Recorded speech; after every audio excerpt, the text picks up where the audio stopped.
Chers amis, il existe dans les objets rituels des Premières Nations ce qu'on appelle un capteur de rêve. C'est composé d'un cerceau en bois et d'un réseau de fils en forme de filet. Les décorations sont différentes pour chaque capteur. Selon la croyance populaire, agissant comme un filtre, il capte les songes envoyés par les esprits, conserve les belles images de la nuit et brûle les mauvaises visions aux premières lueurs du jour. Dans la culture autochtone, les capteurs de rêve sont accrochés du côté où le soleil se lève, afin que la lumière du jour puisse détruire les mauvais rêves qui sont installés dans les perles et dans les fils de la toile. Pour nous les baptisés, nous avons un capteur de l'amour de Dieu.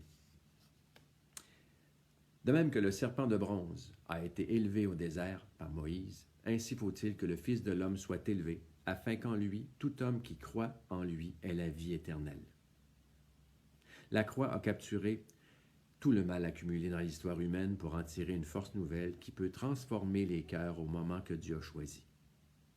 L'Écriture nous révèle aussi que, en dépit de nos infidélités, Dieu ne condamne jamais et il est capable de se servir de nos malheurs de vie à son avantage pour nous ramener vers lui.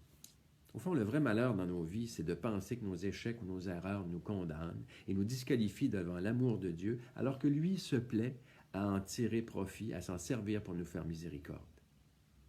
C'est ce que veut dire le mot de Paul. C'est bien par grâce que vous êtes sauvés. Cela ne vient pas de vous, c'est le don de Dieu. Chers amis, que la croix nous permette de capter tout l'amour que Dieu nous offre aujourd'hui. Bon dimanche.